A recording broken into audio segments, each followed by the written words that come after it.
Bonjour à tous et bienvenue sur la chaîne du coin des critiques ciné pour l'émission volume 2.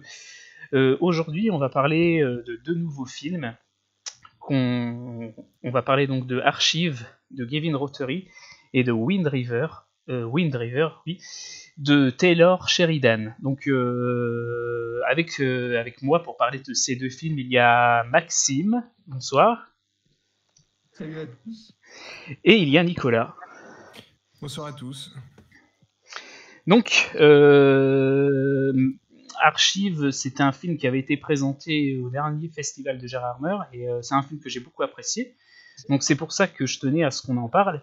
Et puis l'autre film, c'était Wind River, donc c'est sur une idée de Maxime. C'est toi qui avais proposé ce film, il C'est me ça, semble. ouais, en fait, par un concours de circonstances, j'ai pu l'acquérir en édition physique. Donc, on en a parlé un peu au sein de la rédac. Et vu qu'il y avait plusieurs personnes qui avaient de très bons souvenirs à son sujet, on a dit pourquoi pas.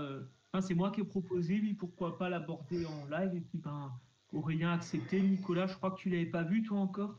Ouais, c'est ça, c'était une Voilà, découverte. donc, une bonne occasion de le découvrir et donc d'en parler ce soir. Ouais, clairement. Mm. Effectivement, c'est un très bon film. C'est vrai que c'était une bonne idée d'en parler. Donc voilà. Et ben oui, il y en aura qui sont peut-être déçus parce qu'on n'aura pas parlé de Justice League, mais bon, avec tout ce qu'on dit déjà, voilà. Voilà. Je pense que ça vaut plus le coup de parler de ces deux films. Qui c'est qui veut commencer? Parce qu'on va commencer à parler de Archive, je pense, de Gavin Rothery. Et qui c'est qui veut commencer à en parler de ce film? Qui veut dire quelques mots pour commencer en introduction? Comme vous voulez. Bah écoute, Nicolas, vas-y alors. Ah bah écoute, déjà je suis très content que tu aies proposé parce que c'est un film qui moi me faisait pas mal de l'œil quand même. D'accord. Euh, ouais, c'est vrai. Parce que en fait, ça a l'air d'être un film qui est un peu post, si tu veux, Ex Machina, même s'il y a quand même pas mal de différences. Euh, j'ai l'impression que Ex Machina a laissé une sorte d'empreinte. euh, en tout cas, le style Garland aurait laissé un petit peu une certaine trace. Et j'étais très surpris parce qu'en fait, le film, en tout cas, c'est à ce à quoi moi je m'attendais. Je m'attendais à une sorte de, de, de, de, de, de truc inspiré de Ex Machina et du travail de Garland. Et pour le coup, c'est pas totalement ça parce que si j'ai bien compris, c'est le premier film d'un cinéaste donc, et d'un homme qui était le designer en tout cas le directeur artistique, si je dis pas de bêtises, d'un des films de deux films de Duncan Jones. Oui, Moon. Ouais, dont Moon, voilà, et un autre qui était un de ses courts-métrages ou un truc comme ça. Voilà. Et en fait, ça se voit beaucoup. Ça se voit beaucoup. On retrouve beaucoup son style visuel, notamment en ce qui concerne les machines et les robots, si tu veux, parce que je pense à ces espèces de robots qu'il a fabriqués, qui sont des sortes de brouillons de son chef-d'œuvre final, qui ressemble beaucoup à l'espèce d'interface qui accompagnait Sam Rockwell dans Moon. Oui, c'est Je sais vrai. pas si tu vois. Je m'en Ouais, ça souviens un petit ressemble un peu, peu. ouais. Ouais, ça fait un peu penser à ça. Et ce qui est intéressant, c'est que justement, il y a une ambition qui est pareille à celle de Moon, qui est de faire un film très psychologique, en fait, avec cet homme qui est enfermé, on ne sait pas trop ce qui se passe, parce qu'au début, on est un peu largué. Il y a un certain mystère qu'il a réussi à cultiver que je trouve assez bien mené, notamment sur tout le début, où au fur et à mesure, on comprend ce qui se passe très facilement. Et moi, ce qui m'intéressait, c'est en fait la chute.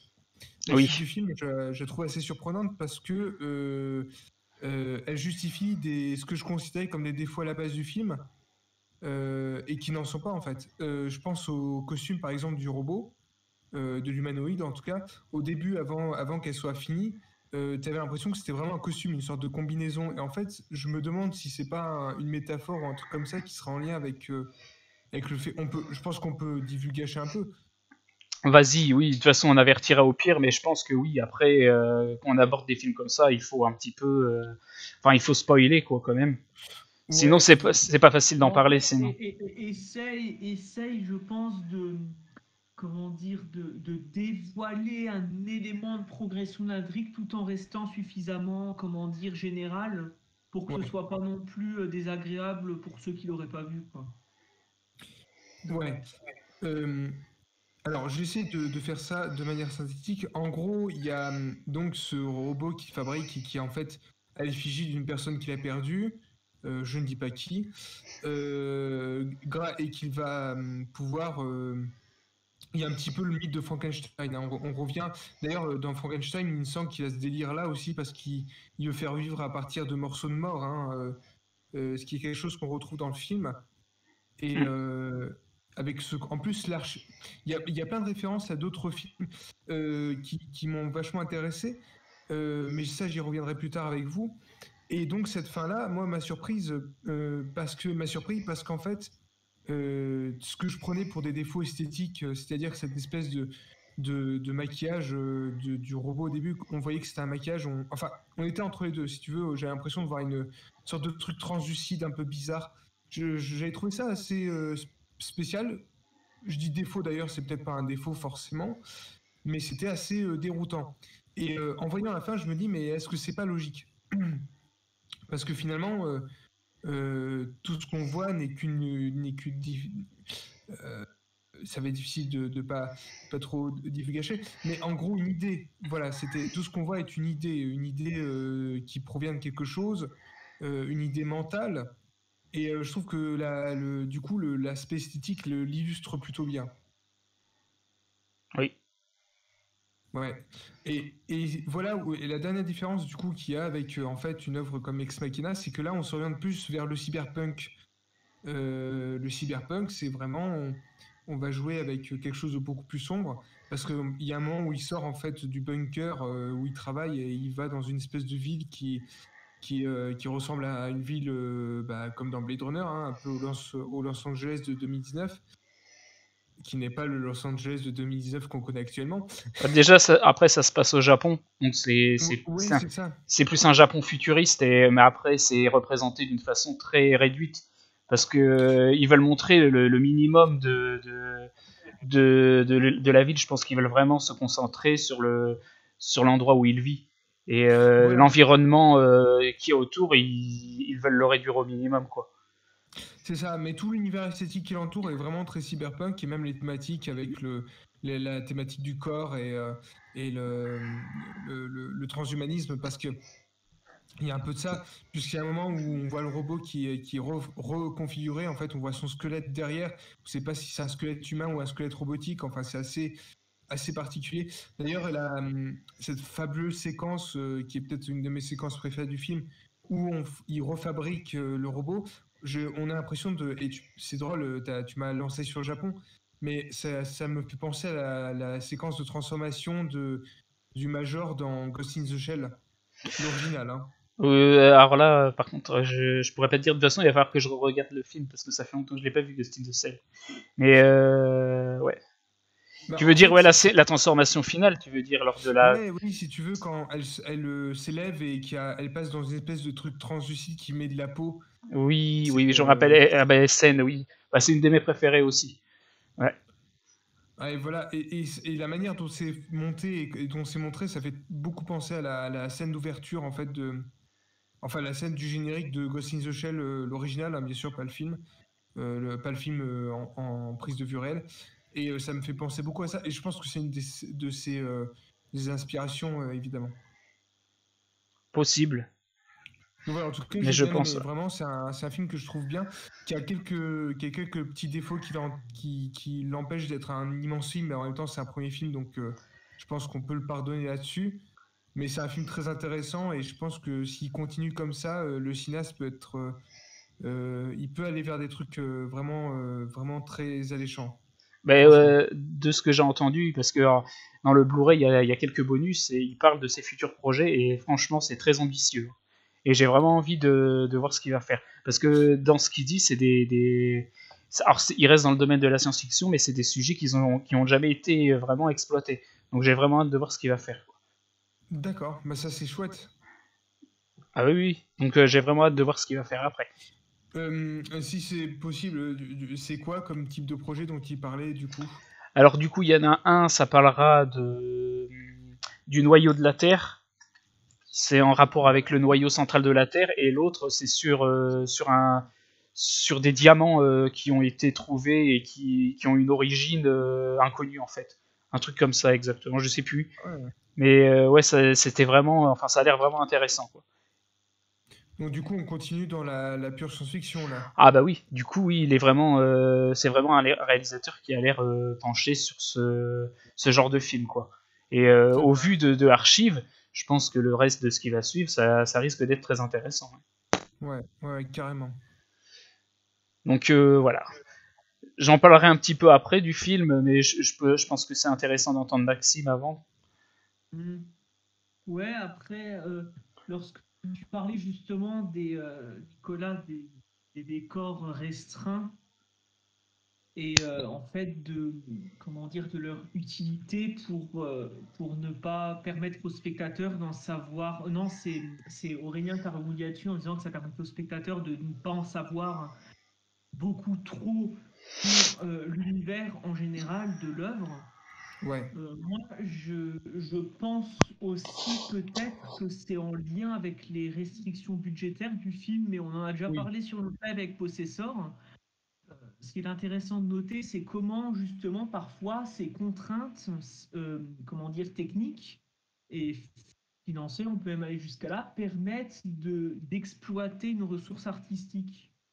Et Ouais. ce film-là le fait extrêmement bien parce que du coup, là où parfois on était habitué, puisque tu évoquais le cyberpunk, à des environnements beaucoup plus explicitement connectés, beaucoup plus urbains, beaucoup plus agressifs aussi, même s'il y a une certaine part de violence, comment dire, sociale, interpersonnelle dans le film qui est traitée de manière sous-jacente.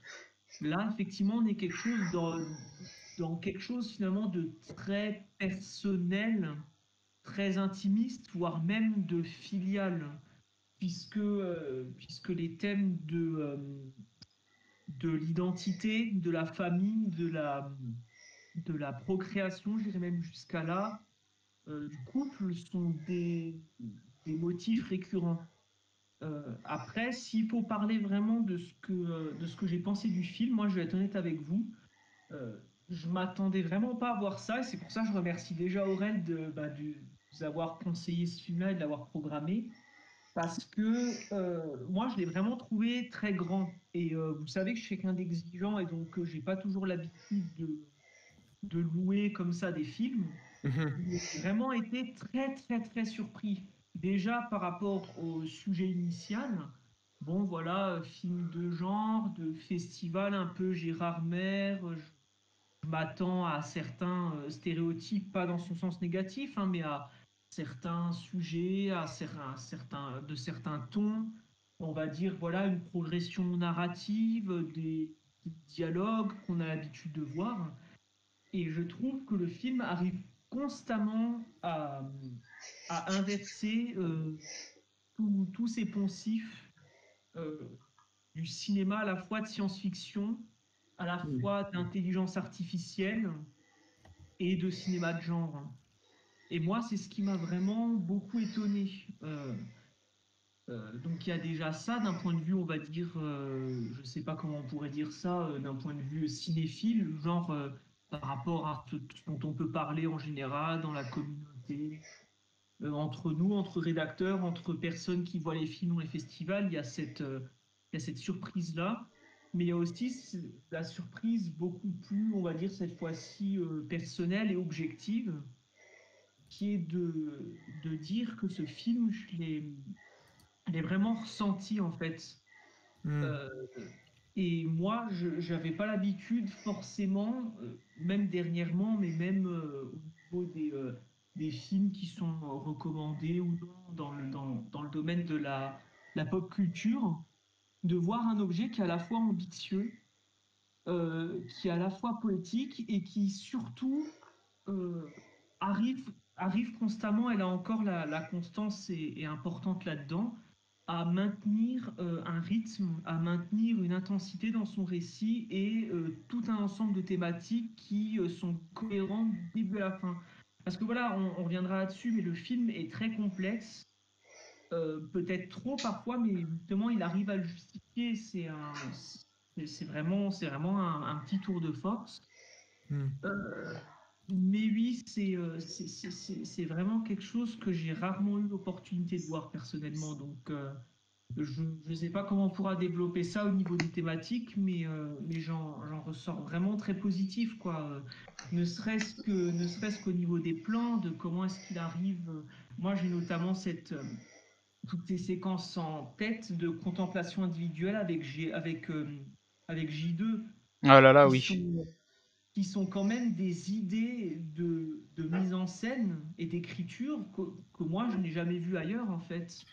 C'est Le, assez audacieux, ouais. le traitement de l'humanité d'un, d'un robot, d'une intelligence artificielle qui redéfinit l'humanité même du protagoniste créateur. Or, je sais que cet dépassement d'un homme concupiscent et sur la déroute par une intelligence artificielle, c'est quelque chose qui n'est pas nouveau, mais qui est Hmm. filmé de manière aussi poétique et aussi, comment dire, finalement aussi tranchante parce que redéfinissante. Voilà, ça, j'ai vraiment peu de films, voire aucun en tête, qui l'ait fait de cette manière-là. C'est vrai. T'as raison. Totalement, ouais. Donc ça, c'est vraiment quelque chose qui m'a étonné, quoi. Je pense vraiment que j'y réfléchirai encore plein de fois à ce film.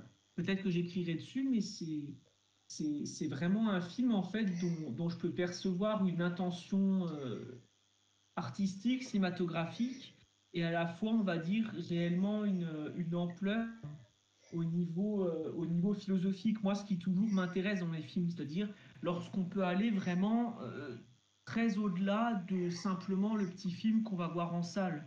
Là, il y a vraiment, bien sûr, le contexte dans lequel on le verra jouera souvent sur la manière dont on veut en parler, ça bien sûr, mais pour moi, c'est vraiment le type de film que tu peux proposer à n'importe qui, comme ça, il se met devant. Et puis, il en sortira avec des questionnements, avec des obsessions, avec des souvenirs esthétiques profonds. Et ça, c'est le genre, enfin, toutes les œuvres ne sont pas capables d'avoir ce genre de répercussions.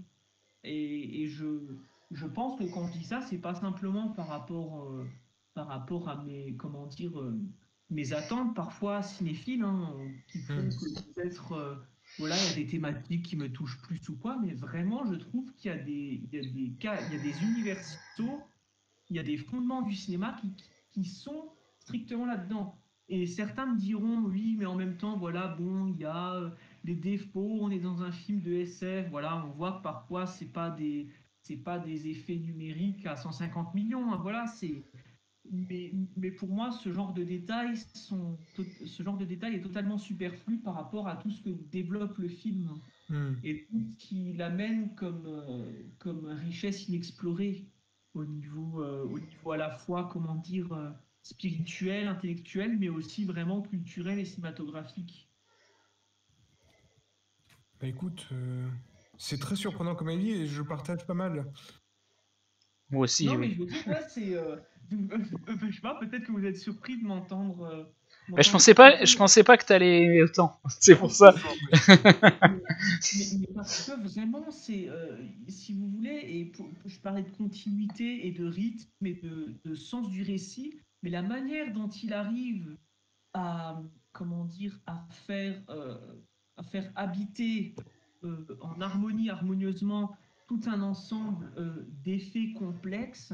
On a un Hmm. travail sur le montage, narration, où le film véritablement, ben, tu parlais Nicolas au début de toute, comment dire, la composante idéale, la réflexion spiritualiste Voilà. sur la manière dont on s'organise, voilà, émotionnellement, cérébralement, etc., dont on ne sait pas toujours comment se le représenter et comment justement la narration à la fois du film, mais la propre narration du personnage vis-à-vis de soi-même peut influencer sur son expérience, il y a ça, mais la manière dont il arrive à la conjuguer avec donc le montage qui toujours en fait arrive à compenser peut-être, oui, comment dire, le ralentissement qu'il y avait auparavant avec la musique qui à la fois arrive toujours comment dire, à créer une euphorie au moment où elle doit arriver, puis à ramener, si tu veux, à quelque chose de beaucoup plus contemplatif, presque élégiaque, lyrique, pathétique, au moment où ça doit être le cas, avec bien sûr les effets visuels et notamment les décors. Et je pense, quand je dis décors, qui ont été créés pour le film, il y a tout un ensemble pour moi d'aboutissements qui est assez, comment dire, qui est assez remarquable. C'est vraiment, j'aurais finalement assez peu de points négatifs à retenir du film. Parce Mhm. que même au moment où tu as quelque chose à dire, par exemple, bon voilà, je sais pas, par exemple, la relation à distance avec la patronne de leur société, là, avec des hologrammes, des dialogues qui finalement sont assez peu développés. Il y en a qui te diront, voilà, ça fait un peu un côté B, un côté Z. Euh, Moi, je trouve que justement, il y a une telle contenance au niveau de tout ce qu'il arrive à développer que jamais j'arrive à m'apesantir sur ce qui pourrait ralentir l'expérience. Et ça, moi, oui, je peux le dire maintenant, je pense que si on fait le bilan à la fin de l'année, il sera indubitablement dans les 10 ou 20 films, mais notamment 10 que je retiendrai. Ah bah moi aussi, c'est certain. Et on en parlera, je pense qu'on aura l'occasion aussi de faire un peu, enfin je veux dire, on le fera pas, mais de toute manière, il y aura un comparatif qui s'installera comparé à Wine River, parce que c'est toujours intéressant, mais les deux films justement sont très différents. Oui. Mais concernant Archive, pour moi, ouais, c'est vraiment le haut du panier, quoi. Et en fait, je peux que encourager les personnes qui n'ont pas vu à le découvrir, à en parler, même si personnellement, c'est le genre de film et il s'y prête bien. Bah, Gérard Armer lui aura donné quand même une certaine Oui, notoriété, mais je pense. justement, ouais, mais je pense que Mais ça va aussi avec ce que je vais dire, c'est que du coup, Gérard Mer, voilà, c'est pas un grand festival, c'est pas un festival noble, oui, enfin, en c'est tout cas en termes sûr. de réputation, c'est pas Cannes, c'est pas Venise, c'est pas Berlin, et le film lui-même, voilà, est un DTV puisqu'il est sorti en France, enfin aux États-Unis, il a eu une sortie limitée, mais en France, on l'a eu en Ah non. VOD, Bah oui, oui, c'est sûr. voilà. Donc, il aura justement comment dire, ce statut qui, moi, me plaira parce qu'on aura l'occasion d'en parler dans comment dire, dans des contextes et dans des milieux qui se prêtent beaucoup plus à la réflexion, on va dire, très fine, très subtile, quoi. Moi, je suis content que ce film-là, et comme je te dis, s'y prête bien. De toute manière, il y a tout qui s'y prête. Ça ne devienne pas le film dont tout le monde parle et dont on raconterait un peu des bêtises parce que il y a vraiment des points de développement que moi, en tout cas, j'ai reçu comme profond. Donc moi, je suis content de tout ce de tout ce qui englobe ce film. D'accord. Bon, bah c'est génial. Content qu'il t'ait plu en tout cas. Et ouais, du coup, ben moi, en ce qui me concerne, c'était un film que j'avais envie de découvrir. J'y attendais pas forcément quelque chose. Et la première fois, j'étais tellement conquis que ben, je l'ai regardé 2 fois en une semaine quand même. Et la deuxième fois, c'était surtout pour bien comprendre, pour voir s'il y avait des choses qui m'avaient échappé. Et c'est vrai que ça m'a aidé à capter plus de choses du coup. Et j'ai été surpris comme vous par ce twist à la fin. C'est vrai que c'est quelque chose dont on ne s'attend pas. Visuellement, le film est vraiment très très beau et c'est contemplatif et il y a des scènes avec les scènes avec J2 dont tu faisais allusion tout à l'heure. La scène du lac, je sais pas si vous voyez la scène que je parle, Oui, oui, très bien. Sublime. qui est un plan fixe, qui est tellement beau parce que tu sais ce que va faire la machine en fait.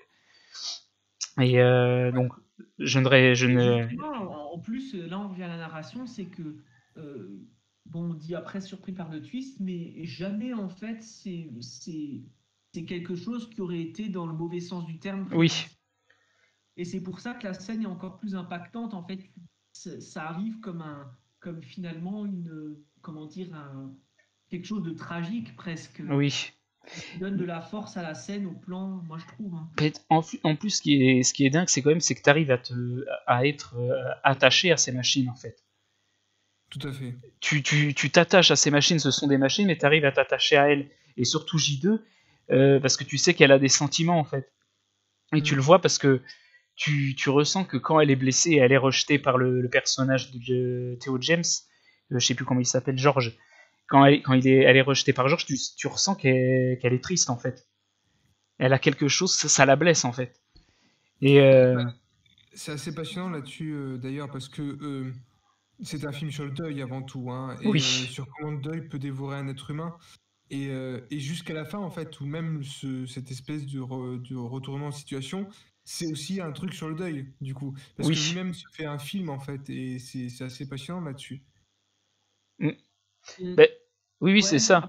après, au niveau du retournement du twist final, moi je trouve justement c'est un twist qui est très propre finalement au personnage et à ce qu'il concerne directement, même si moi je trouve qu'en fait tout ce qui a été développé autour, autour du questionnement de l'humanité, de la valeur en général et notamment de l'intelligence artificielle, questionnement de la famille, etc., c'est ce qu'on retient. Donc moi, même à la fin, lorsque effectivement il y a quelque chose, comment dire, je sais pas moi, une finalité qu'on pourrait croire assez simple, voilà, le deuil, le personnage, enfin, on revient à la réalité. Moi, je garde en tête tout ce développement qu'il y a eu, presque finalement tout ce contexte de violence implicite à l'égard des robots et de la manière dont ils cohabitent entre eux, entre les hommes, entre leurs créateurs et avec la nature. Et c'est ce que moi je trouve fort aussi justement dans toute la narration. Hmm. C'est que en effet, oui, il y a le twist, mais à côté de ça, en fait, il y a tellement eu un développement sur l'humanité des robots que moi, je reviens constamment à ces scènes contemplatives et à ces, comment dire, à ces acmés poétiques dans la narration. Moi, effectivement, je retiens ça, tu as raison, là, il y a toujours ces scènes qui nous surprennent, hein. Oui. Et le twist en fait partie. Oui, bien sûr, bien sûr. Surtout que c'est un twist mis en scène, quoi. C'est pas un twist qui est là par simple application scénaristique. Oui, c'est pas pour te dire t'as vu ce que j'ai fait. Non. C'est vraiment un twist qui arrive comme ça et qui te surprend vraiment. C'est pas genre t'as vu ce que j'ai fait, t'as vu ce twist de malade et tout comme des fois quelques films essayent en mettre plein la vue, enfin veulent tenter d'en mettre plein la vue en mettant un twist balancé comme ça n'importe comment. Non, mais clairement. Et puis surtout, c'est ce qui est la force, c'est il aurait pu ne pas arriver, l'écriture aurait pu être différente, que ça n'aurait pas changé la totalité du récit. C'est-à-dire que la totalité du récit n'a pas été construite, établie sur cet effet mécanique de twist. C'est ce que tu disais sur le fait que ça différencie des films où parfois on voit que l'écriture est très lourde et on arrive vers un effet mécanique qui est finalement pas du tout appréciable. Ouais, ouais, franchement, alors, le film, j'ai beaucoup aimé, mais si je devais Mm. dire un truc, je pense que c'est un des meilleurs twists que j'ai pu voir de ces dernières années, parce que tu vois, le twist scénaristique, limite sériel, en fait, moi, ça m'agace beaucoup, parce que c'est un truc, tu vois, qu'il est prévu uniquement pour être un twist. Là, on Mhm. a, en effet, ce que tu pointes du doigt, Max, avec... enfin, là, tu as franchement raison, c'est que ce twist-là est surtout émotionnel. Mm. C'est une conséquence, en fait, une conséquence logique de tout le déroulé du film, finalement. Ouais, c'est ça, c'est-à-dire que bon, voilà, dans un moment où on est comment dire, dans quelque chose de, de très chaud, on va dire, au niveau de l'intrigue, au niveau émotionnel, au niveau du récit en général, c'est quelque chose qui arrive pour mettre un point d'orgue à tout l'ensemble, mais qui se reporte et touche comment dire, et touche le spectateur, retrouve ses qualités dans tout ce qui a été développé auparavant, c'est-à-dire le rapport, comment dire, au relationnel, comment est-ce que le personnage principal vit même sa propre solitude, le monde dans lequel il vit, qui est quand même assez dur. Voilà, et tu parlais du cyberpunk, mais là où c'est intéressant, moi ça m'intéresse notamment au niveau vraiment purement scientifique et au niveau du transhumanisme notamment. c'est comment est-ce que la science et la technologie qui se développent, qui a priori un synonyme de progrès humain notamment, car plus d'aide, plus de longévité, ben, plus d'ambition aussi, plus de croyances même. On croit et on a l'ambition de faire revenir, de faire revivre les morts. Eh bien, comment est-ce que ce contexte qui est à la fois aideur en un sens et donc nous permet de connaître certaines situations, révèle les parts, comment dire, autodestructrices de l'homme. Moi, Ouais. c'est ce qui m'a toujours... et cette fin, ce twist, rejoint l'ensemble sur tous ces questionnements-là au final. Euh, il fait que ramener le personnage à sa, comment dire, à sa fragilité originaire. Mais tellement, C'est tellement. celle qui portait en lui depuis le début et qui était enfuie. Et en même temps, c'est ce que je te dis, c'est que s'il ne l'avait pas mis, ça, on s'en serait foutu parce que de toute manière, ça avait été constamment appuyé par le film depuis le début et transcendé même pas par les scènes. Et moi, je pense notamment par le personnage du robot, en tout cas J2, qui, je pense, est celui qui cristallise le plus l'humanité, voire même J1 aussi. Oui, Parce que même le sans robot, parole, il arrive à dégager quelque chose. voilà, il représente le robot qui par son, comment dire, son incomplétude, renseigne justement sur l'humanité, sur notre rapport à la dureté de la vie. Hein, celui qui est en, comment dire, qui est en bas de l'échelle, quoi. Mm. Et le rapport justement à la compassion, comment est-ce qu'on le traite en tant que spectateur? Mhm. Et il y a cette forme de fragilité, de vulnérabilité qui est constamment transmise par la tonalité du film. Il fait qu'en tant que spectateur, c'est des émotions qui nous viennent très facilement. Mais la façon dont il parlait à J2, des fois, ça faisait mal quand même. Et Ouais. t'avais mal pour lui parce que tu sentais qu'il se sentait rejeté et tu te disais merde quoi. Enfin, c'est qu'une machine certes, mais t'avais mal pour elle quand même. Et c'est qu'une machine pourtant, mais voilà. Elle avait des sentiments. Mm. Oui, et puis surtout par rapport à J2, ce qui je trouve est quand même très intéressant, c'est que toi, tu nous dis, bon, voilà, on avait de la peine parce qu'elle était rejetée, mais justement, en fait, c'était elle qui tendait à ramener le personnage, comment dire, à son sublime qui lui échappait. Oui, Et c'est là où je vous dis que le film moi, m'intéresse sur les questionnements qu'il a par rapport à la science et au transhumanisme, à dire c'est euh, comment l'homme qui essaye constamment en fait d'améliorer, de poursuivre la technique, parce que là on est vraiment dans un profil psychique, hein. Moi je parle du personnage principal, qui est quand même très spécial, hein. Je veux dire, ces dialogues, on l'a bien vu, que ce soit avec des humains ou des robots, voilà, il est quand même très peu dans l'échange, il est très superficiel, n'ayons pas peur des termes. C'est un personnage qui n'est pas franchement sympathique, hein, ah bah non. mais qui, à côté de ça, on va dire, a une certaine maîtrise, une certaine force par son, voilà, son action et ses compétences en termes de technologie et qui lui servent et qui servent à la société dans laquelle il vit, voilà, et vers laquelle on, peut-être, selon le film, on se dirige puisqu'on est dans les années 2040, je crois, 2030, voilà, 2049. 2038. Je crois que c'est 2038, non? 2049? 2049, il me semble. Ouais, peut-être. Enfin bon, en tout cas, voilà, vers laquelle on se profile. Bon, bien évidemment, ça ne sera pas comme ça en 2040, je pense, hein.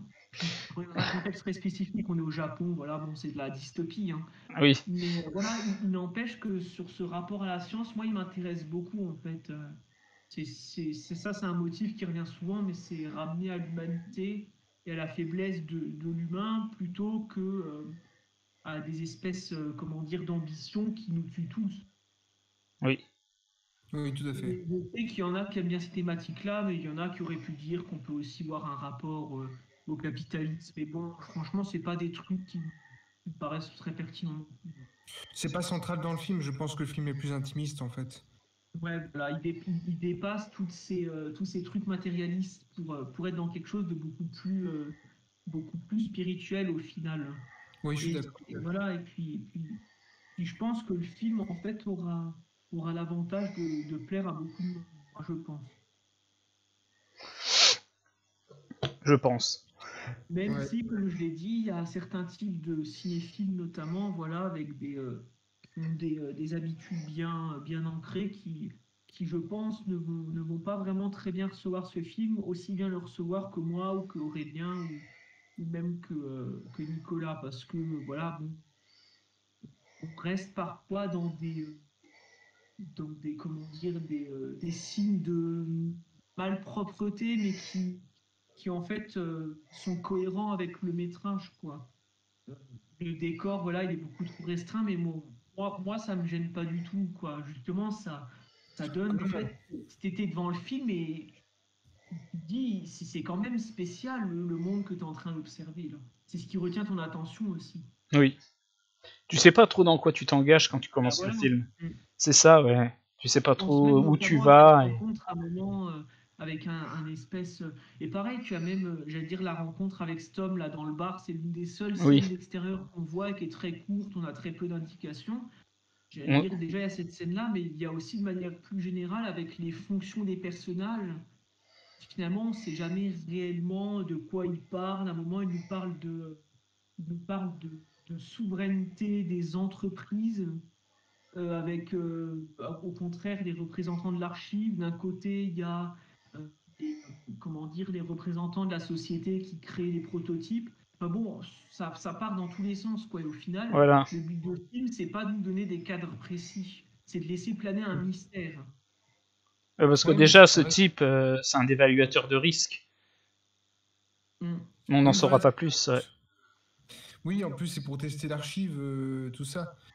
Et d'ailleurs, un truc intéressant, tu parlais de décor, mais justement, le décor est minimaliste, mais pourquoi est-ce qu'il est bien, qu'il fonctionne? C'est parce qu'en fait, je pense qu'on a quelqu'un qui maîtrise le décor et qui sait comment le filmer, qui sait comment lui donner vie.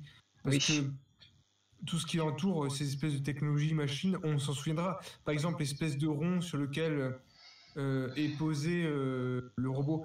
D'ailleurs, qui fait penser au rond où est posé le robot dans Metropolis, hein, qui je pense est une référence, hein, évidemment. Enfin, c'est pas un rond, mais c'est une espèce de cage. Je sais pas si tu te souviens, Aurel, si tu as vu Metropolis. Non. Du coup, non. Honte D'accord. à moi. Je vois ce que tu veux dire. De deux. Non, j'ai dit, je vois ce que tu veux dire par rapport au cercle Ouais, tu vois. polyvalent. Ouais, c'est une espèce de cercle où elle est dessus, elle a les bras. Même pour Westworld aussi.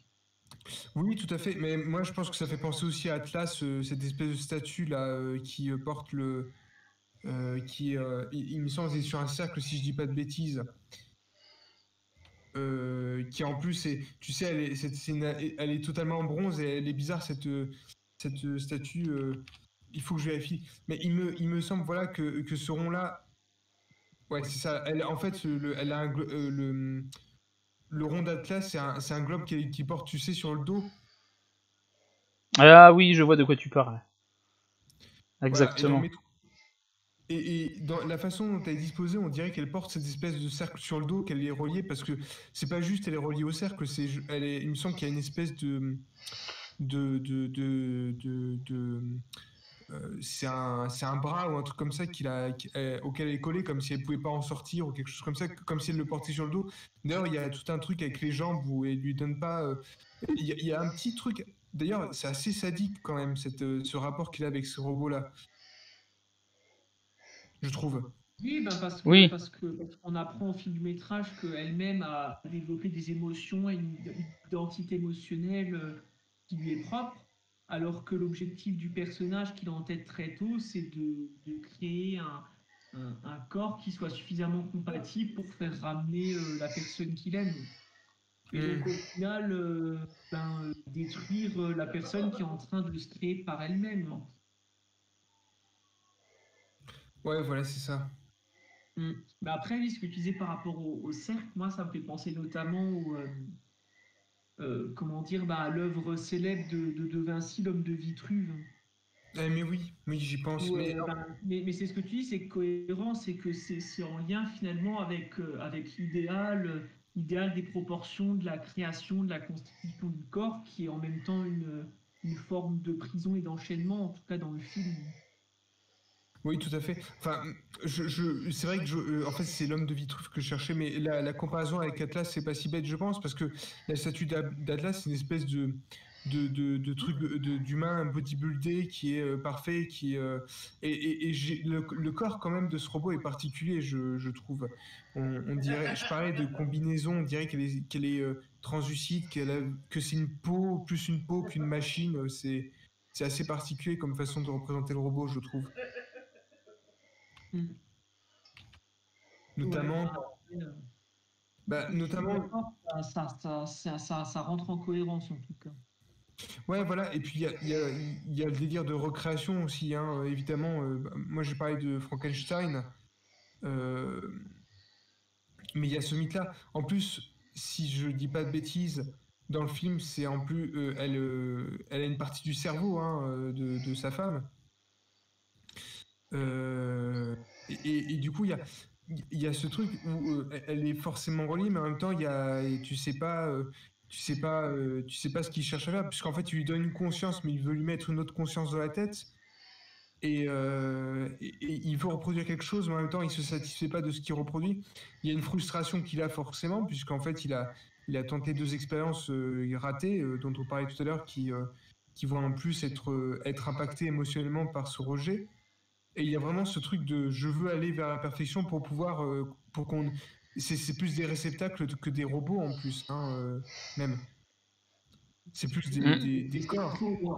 C'est toujours le rapport, mais c'est là où je te disais qu'on parle de filiation parce que finalement, cet environnement, bon, pas forcément apocalyptique, mais en tout cas au moins dystopique, qui dans ce, comment dire, dans son caractère, dans son caractère de décrépitude, je ne sais pas comment on peut le dire, de Hmm. annihilation en tout cas, ramène aux choses les plus primaires et notamment le rapport organique à la famille et presque finalement un organisme, une rivalité organique. Et ce que tu disais, c'est que il y a un rapport avec la création et la filiation, mais qui n'est pas toujours très humain en fait.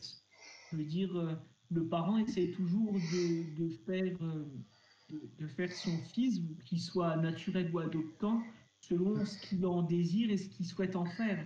Et là, dans l'univers-là, on pousse le vice encore plus loin, parce que c'est pour essayer de détruire totalement et de faire revenir sa défunte. Même si dans un cadre très réaliste, ça existe aussi, hein, en psychopathologie, c'est des trucs qu'on observe souvent, qu'on appelle notamment la délégation et le transfert, qui est de projeter une réalité, en tout cas sur quelqu'un, pour compenser la perte de quelque chose d'autre, ou bien le fantasme, la construction qu'on s'est faite de quelque chose d'autre ou quelqu'un d'autre, mais qui n'existe pas encore.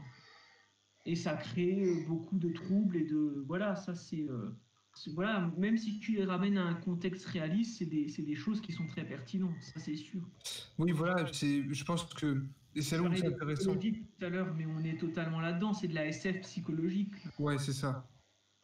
Mais justement, c'est ce que j'allais dire, c'est que on a un film qui finalement sort totalement des carcans du genre, parce que le problème du cinéma de genre, qui est quelque chose qui est pointé par des cinéastes, voilà, par Tarkovsky notamment dans un de ses bouquins, où le genre a tendance à, voilà, et certains cinéastes, ils vont te faire un genre, mais pour le genre. Ils vont Ouais, c'est pas ce que j'aime chercher pas, moi, souvent, hein. de. C'est ce que j'aime pas souvent. Je veux dire, quand tu as Ouais, moi vraiment aussi. un rapport très plastique au cinéma, on parle de genre, mais aussi, comment dire, très violent dans un certain genre, justement. Moi, Oui. je suis pas fan, justement, j'aime bien quand il y a un peu plus de profondeur et d'élaboration. Ou quand la violence sert un propos Oui, voilà. est bien construit. Ouais, mais je suis d'accord là-dessus, parce que de toute façon, c'est ce qui fait la force du film. C'est que c'est un film, tu pourrais enlever les éléments de science-fiction, ça serait le même film. Ouais. Parce que au-delà de la création, tout ça, il y a un truc tragique qui fonctionne très bien. Non, mais tu as raison de le rappeler parce que ça, c'est un truc, vous en avez parlé tout à l'heure, mais j'aurais bien aimé rebondir là-dessus. C'est vrai que je fais l'impasse parce que pour moi, il se dégage quelque chose au niveau esthétique qui est beaucoup trop important pour le condamner sur d'autres points, mais notamment, moi j'insiste là-dessus, vous direz ce que vous en pensez, mais pour ceux qui peut-être nous écouteront, il ne faut pas s'attarder sur, on va dire, le réalisme scientifique, physique du film, quoi. Parce que si je Oui, commençais vraiment à réfléchir à la faisabilité des transferts neuronaux, je ne sais quoi, qu'on essaie de me faire, à réfléchir de la manière la plus précise possible à ce qui est en train de se jouer physiquement, comment dire, philosophiquement au degré le plus poussé dans le film, forcément ça me sortirait de ce qu'il essaye de partager esthétiquement. hmm, tout à Parce fait. que pour le coup, il ne cherche pas, par exemple, pour comparer avec un autre film qui est une référence dans ce domaine-là, mais qui est Interstellar, il ne cherche pas à être réaliste et à être, comment dire, compatible avec la réalité du sujet qui voit le film, en fait. Oui, c'est On vrai. passe par le trope, on passe par la représentation, là, de manière, comment dire, évidente. Oui, c'est vrai, t'as raison. Je préfère le rappeler, hein, parce que, mais non, mais dans ce genre de film, puisque justement, il ne se repose pas là-dessus, et il n'est pas comme Possessor, parce que je pense à lui notamment, et j'avais fait cette remarque-là, dans finalement une confusion quand même entre la réalité, comment dire, extra-diégétique, celle qui est en rapport direct avec le spectateur, et la réalité qu'il vit, et celle qu'il représente dans l'œuvre, et notamment au travers de la sexualité et de la technologie. Là, on est clairement dans la fiction.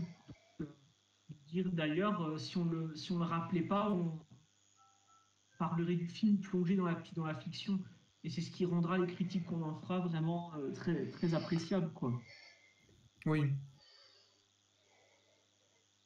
oui, Euh, c'est vrai. J'avais aussi envie de parler de la musique du film, de la bande originale que j'ai trouvé excellente. Notamment la scène avec la fabrication du robot, l'évolution. La Mm. scène justement que tu parlais tout à l'heure. Ouais, mais je l'ai dit, mais alors je pense pas, je suis pas spécialiste, hein, mais je je pense pas que si on s'attarde dessus, ce soit individuellement en dehors du film, ce soit des mélodies forcément très complexes. Oui, Mais c'est là où le film arrive encore une fois à démontrer sa maestria, c'est qu'il les utilise parfaitement Oui, oui, voilà, bah c'est ça. avec un Ouais. rythme pour correspondre à une progression narrative, à une, comment dire, pour correspondre à un montage. Moi, il y a des séquences notamment justement en rapport avec le rythme et la musique qui m'avaient bouleversé, hein.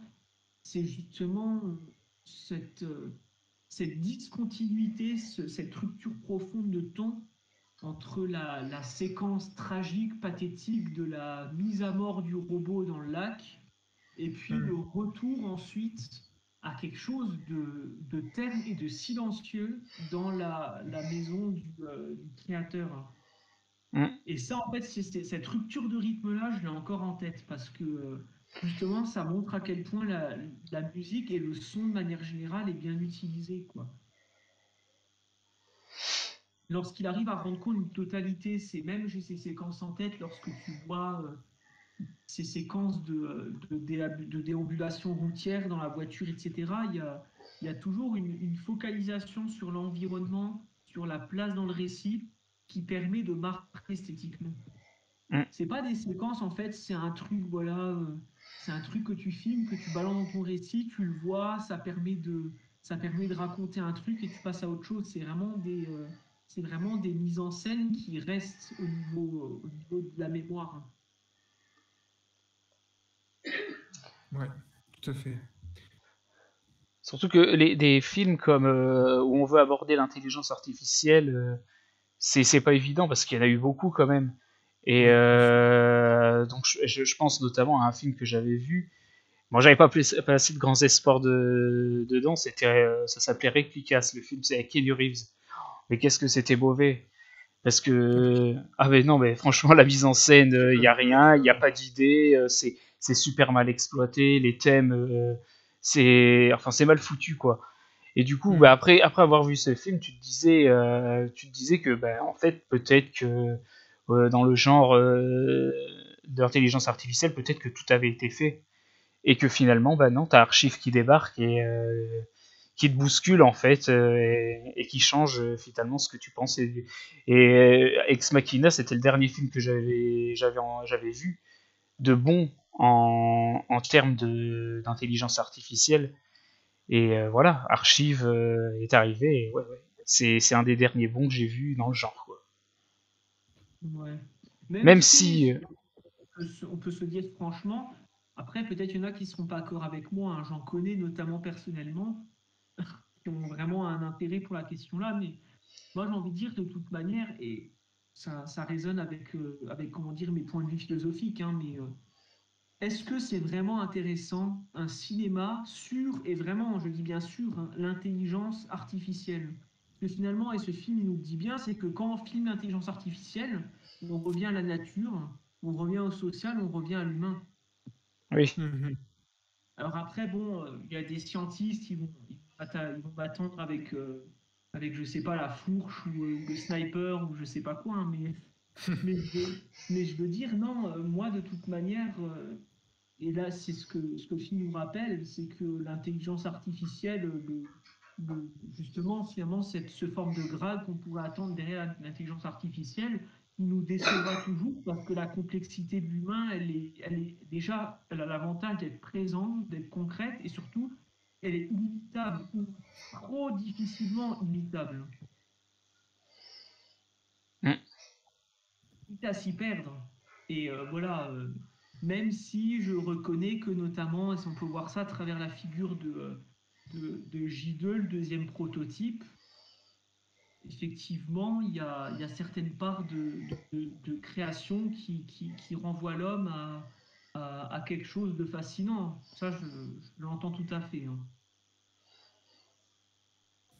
Bah, mais comme tu le dis, de toute façon, à chaque fois que l'intelligence artificielle est traitée, c'est pour aller ailleurs. Dans tous les cas, je pense qu'un sujet, mais je pense que c'est le lot de beaucoup de films qui traitent de sujets scientifiques, de science-fiction. Ils vont toujours aller vers des choses plus humaines, hein, c'est inévitable, je pense. Bah oui, c'est que ça forme un paradoxe, mais en même temps, on s'y attend. Je veux dire, comme tu dis, on revient à des choses humaines, et notamment au niveau de l'esthétique. Là, dans ce film-là, on revient au lyrisme, à la poésie même. Parce qu'en même temps, si tu filmais la réalité concrète, brute qu'il y a derrière la technologie et derrière l'intelligence artificielle, bah, en fait, tu filmerais rien. Et quand je dis rien, c'est dans le sens le plus dramatique, le plus terne du mot. Je veux dire, voilà, tirez pas loin, hein, entre la manière dont tu parles de science, de passionné de science et de passionné de cinéma, et la manière dont les composantes électroniques forment en elles-mêmes le cinéma, voilà, il y a un monde, quoi. Tout à fait. Et je suis bien placé pour en parler, hein, mais je pourrais parler des heures là-dessus sur les questions de philosophie, de réalité, mais je veux dire, voilà, il y a un fond. Donc, ce genre de film-là, il nous rappelle toujours que quand tu vas vers l'intelligence artificielle ou quand tu fais l'erreur peut-être d'aller vers l'intelligence artificielle, tu reviens à l'humain et à la simplicité qui à un moment nous échappe. Mm. Mm. Et puis, Très puisqu'on bien. parlait des décors, je viens d'y penser notamment aussi, mais juste il y a aussi l'utilisation des cascades Ah oui. Ouais, en l'air du temps naturel qui est excellent dans le film. ouais. Plusieurs passages comme ça, bah, presque se met dans une posture contemplative face aux cascades, et c'est, encore une fois, c'est très surprenant, quoi. Il y en a une avec J2 d'ailleurs qui regarde, qui est devant la cascade. Mm. Et finalement, ben, encore une fois, ça nous ramène à ce qu'on disait avant. J2, c'est le seul qui contemple, quoi. L'autre, il Oui. contemple pas. Il fait la course à J2, il fait je ne sais quoi. Il est avec son espèce de machine pour repérer les failles dans le système. Mais concrètement, le spirituel, il est dans le robot. Mm. Voilà. Ben, je sais pas si après on a fait le tour. Bon, en tout cas, je pense que Je- tout le monde est Voilà, ouais. assez satisfait du film, hein. Voilà, j'ajouterais juste que ouais, c'est un film qui m'a touché. Je pensais pas autant quand je l'ai découvert. C'est ce qui m'a obligé après à le revoir une deuxième fois en si peu de temps, parce que je voulais vraiment capter tout ce que j'aurais pu éventuellement louper. Et ouais, c'est un film qui m'a ému et qui m'a apporté beaucoup de choses, quoi. Donc voilà. C'est pour ça que je pense qu'il était intéressant de revenir dessus. Parce Ah que oui, ouais, il y a pareil, beaucoup de choses à je le dire, trouve hein. très intéressant. Ouais, carrément, ouais. Mm. Et donc, bah oui, c'est un réalisateur à suivre. Je pense que, ouais, comme je disais tout à l'heure, enfin au début de l'émission, je pense que, ouais, c'est un réalisateur qu'il va falloir suivre. Parce que je pense qu'il va avoir pas mal de choses à proposer. Et il est britannique. Et tu parlais de Duncan Jones, qui lui aussi est britannique, je crois. Hein. Moi, si je me trompe. Duncan Jones, je sais pas, sans doute, je suppose. Attendez, je Oui, vais c'est dire celui de David à Bowie. l'instant. Voilà, mais lui, je ne me trompe pas, il est aussi britannique. Et la dernière fois, on parlait de Brandon Cronenberg, qui est lui aussi britannique. Et je pense que cela aussi explique certaines libertés vis-à-vis du cinéma de genre et vis-à-vis, comment dire, du cinéma de science-fiction en général, quoi, parce que le film ne fait absolument pas film américain. Ouais. Non, carrément pas. Et je dis pas ça négativement, hein. Par exemple, si tu vas chez Saulnier, on est à Sundance, on est américain à 90%, hein.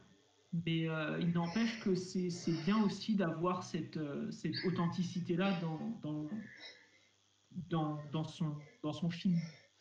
De toute façon, après, Donc, il était à Gérardmer, mais c'était dans la catégorie hors Ouais, hors compétition. compète, ouais. Il était hors compète et je pense que c'était surtout dans le but de le faire connaître. C'était pas dans le but de gagner un prix. C'est pour ça d'ailleurs qu'il était hors compète, hein. C'était vraiment juste pour que le film ait un petit peu, voilà, qu'il soit un peu connu. Et heureusement, quoi, ça lui a permis d'avoir un petit peu une Ouais, mais sortie, je on va trouve dire. ça dommage qu'il l'ait pas mis en compète quand même, parce que Ben franchement, peut-être que ça aurait été. Je pense qu'il avait toutes ses chances. Ouais, possible. Mais bon. Ouais. Je suis content quand même de cette année de Gérard Way parce que bon, il y a un film que j'ai beaucoup apprécié qui a remporté quand même le prix et ça me On satisfait. attend la nuit en salle maintenant. Voilà, et de toute façon, j'irai le revoir en salle, ça c'est sûr. Ouais. Voilà.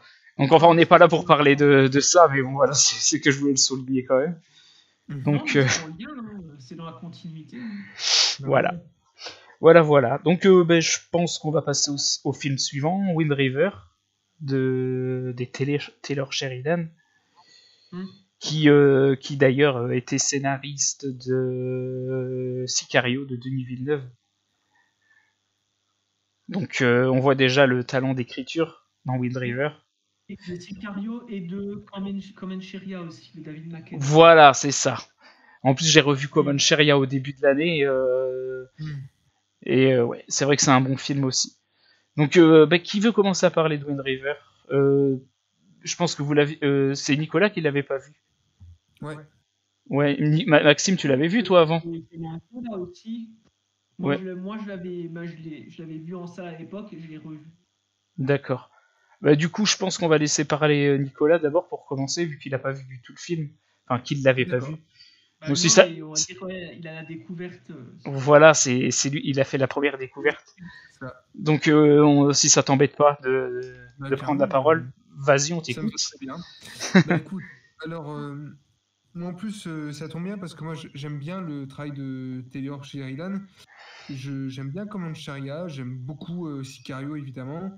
J'ai pas vu le deuxième Sicario, mais je crois qu'il est très bien. Et alors moi, ça m'intéresse de voir, tu vois, ça m'intéresse toujours de voir un technicien du cinéma, bah, comme tout à l'heure, parce que c'est un peu ça. Ce soir, on parle de techniciens qui se mettent à faire du cinéma, qui ne sont pas réalisateurs à la base et qui vont vers le cinéma en tant que réalisateur. Et du coup, là, c'est le deuxième film d'ailleurs de Taylor Sheridan, puisqu'il en avait fait un précédemment que j'ai pas vu, dont j'ai plus le nom. Je sais pas. Bah, attends, bah, j'ai regardé ça. Parce qu'en fait, on retrouve parfaitement évidemment les thématiques qu'on peut retrouver dans Comancheria, Sicario, même dans la façon d'aborder le genre et le cinéma. Je pense par exemple au fait que tout le film est une sorte de western déguisé, un peu western moderne, qui se passe dans une réserve indienne, ce qui n'est pas anodin, hein. En plus, le fameux texte final résonne beaucoup avec ces thématiques et les thématiques du western, évidemment, comme une sorte de conséquence du western et de ce qu'on a pu raconter et voir sur les Indiens. Donc ça, déjà, c'est très fort. Autre chose qui m'a énormément surpris, c'est du coup, on passe d'un western, on est dans un western enneigé. Il y a eu des westerns enneigés, il y en a eu beaucoup. Je pense notamment au Convoi sauvage, au film d'André de Toff, dont j'ai plus le nom. J'ai honte, bon, c'est pas grave. Ou Les 8 salopards plus récemment, hein, évidemment, qui se passe entièrement dans la neige. Et là, on a donc ce film-là qui se passe dans la neige, qui traite d'un personnage qui est un chasseur, en fait, de prédateurs, qui va donc enquêter avec une femme malgré lui, hein, une femme qui est du FBI, sur un meurtre, enfin un meurtre, pas vraiment, mais en tout cas une femme qui est décédée dans la neige et qui s'est fait violer, qui est une indienne en plus de ça. Et on est dans un... Ce qui est intéressant dans le film, c'est qu'on tout se passe dans un désert blanc. Et moi, ce qui m'intéresse de suite dans le film, c'est comment Taylor Sheridan va mettre en scène la neige. Et la neige est quelque chose dans le film qui est très éprouvant, en fait, hein, qui est très naturel, où l'homme revient à l'état de nature, hein, où l'homme, d'ailleurs on en parlera, mais les meurtriers du film sont des hommes qui sont revenus à l'état de nature, en fait, hein, c'est vraiment ça, à l'état de violence pure et dure. Et c'est là où le film est plutôt intéressant, et du coup revient hein, avec les thématiques du western habituelles. Et on est plus d'ailleurs de l'ordre du western crépusculaire, je pense. Et c'est ce qui m'intéresse énormément. Et dans Common Sharia, hein, on pouvait voir des éléments du western là-dedans. D'ailleurs, Common Sharia rappelait beaucoup également Bonnie and Clyde. Et on avait dans Sicario des éléments du western aussi, hein, évidemment. Pareil, avec ces hommes du FBI. Enfin, non, c'est les forces spéciales, je sais plus. Mais qui vont chercher des trafiquants de drogue. Ça peut être très bien les shérifs qui vont chercher les bandits. Et de la façon dont c'était filmé, ça donnait vraiment ça, une chasse à l'homme. Et là, c'est pareil, c'est une chasse à l'homme aussi dans Wind River. Sauf que ce qui est intéressant dans Wind River, c'est qu'en fait, on sait rien. On découvre au fur et à mesure les éléments d'intrigue. On découvre tout à partir d'un seul flashback. Il y a un seul flashback dans le film, qui est très intéressant d'ailleurs dans sa façon d'être construit, d'être mise en scène. Mais on en reparlera de ça. Et le film est vraiment bien. Enfin, moi, j'ai pas mal apprécié. Je trouve qu'il souffre d'éléments qui sont liés au fait que ça soit un scénariste qui passe à la caméra et qui, du coup, maîtrise pas totalement son objet. Cependant, c'est quand même un film qui est suffisamment fort et qui a quand même 2-3 scènes qui sont quand même assez impressionnantes. Donc voilà, moi, j'ai beaucoup aimé, notamment pour les scènes impressionnantes. Hein, je parle des 2 scènes de fusillade. Oui. On sent quand même qu'il a pris exemple sur ce qu'il a pu voir précédemment et ce qu'il a écrit aussi précédemment dans ses autres films. Mais tu vois, ça, et je vais rebondir sur ce que tu dis, moi, ça m'intéressait d'avoir ton point de vue parce que connaissant un peu, voilà, avec les années, on va dire ton rapport au cinéma, tes passions, tes goûts cinématographiques, bien sûr, je pense que je pensais que tu allais aimer, mais voilà, je pense que c'était le style de film qui avait un ton, qui avait des partis pris qui n'étaient pas forcément ceux que tu appréciais le plus dans le cinéma. Et je vois ce que tu veux dire quand tu parles de scénaristes qui passent derrière la caméra, c'est que le film notamment a un côté très scripté et surtout moi aussi j'ai trouvé très storyboardé. C'est-à-dire que sa mise en scène a des qualités, hein. Elle a d'ailleurs été récompensée à Cannes, prix de la mise en scène à certains regards. Mais le film en fait se prend vraiment le temps de poser des dialogues, comment dire, des scènes, une succession de scènes très précises, hein. Et c'est vrai que finalement, dans l'usage qu'il fait de la caméra, du rythme et de la narration, on est dans quelque chose qui pourrait par moments s'apparenter à une certaine forme d'académisme, mais de bon académisme, hein. En tout cas, c'est ni expérimental ni révolutionnaire, hein. Ni de genre, même si tu dis qu'il touche un peu au western. Oui, bien sûr. Mais alors, je dirais pas forcément académisme pour le coup, je dirais plus classicisme, même s'il y a de l'académisme à certains moments, c'est-à-dire que quand il filme et c'est ce que je reprocherais peut-être, il y a certains dialogues qui perdent un petit peu, qui vont perdre, c'est-à-dire qu'ils sont très bien écrits, les dialogues, mais ils sont pas très bien appuyés par la mise en scène qui est un peu trop programmatique, qui est un peu trop, pardon, pas programmatique, mais didactique, un peu trop simple. Pas simple, mais bah si, académique. C'est-à-dire il y a parfois on est un peu trop dans du champ contre champ. Et pourtant, et c'est là où je suis très surpris par contre par des parties pris du cinéma, c'est qu'il arrive pourtant à livrer une mise en scène qui est très souvent efficace et qui fonctionne très bien, notamment en ce qui concerne la façon d'installer l'ambiance glaciale du film. Et aussi, par exemple, il y a une séquence moi, que j'aime beaucoup dans le film, c'est la séquence de l'autopsie qui est quand même assez particulière. C'est-à-dire qu'on voit le cadavre, mais on ne le voit pas en entier, mais on voit suffisamment d'éléments du cadavre pour que ça soit suffisamment choquant. Euh, on n'est plus dans la suggestion comme la scène d'autopsie du Silence des agneaux, par exemple. On est vraiment dans, on voit le cadavre de face, mais en même temps, on ne le voit pas totalement.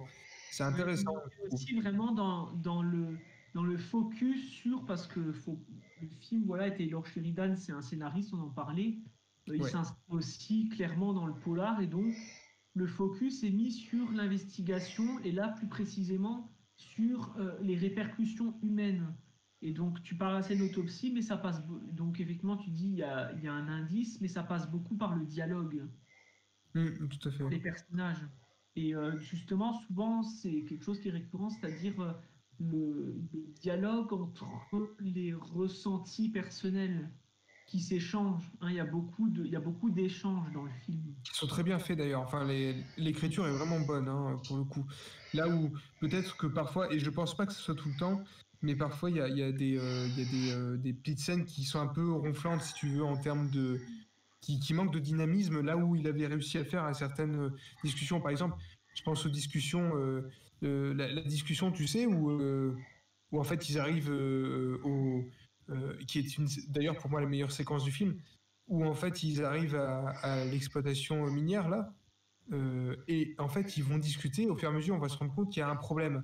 Il y a un problème dans la disposition des personnages, puisqu'ils encerclent les autres, et il y a toute une tension qui va se créer à partir du dialogue et tout ça.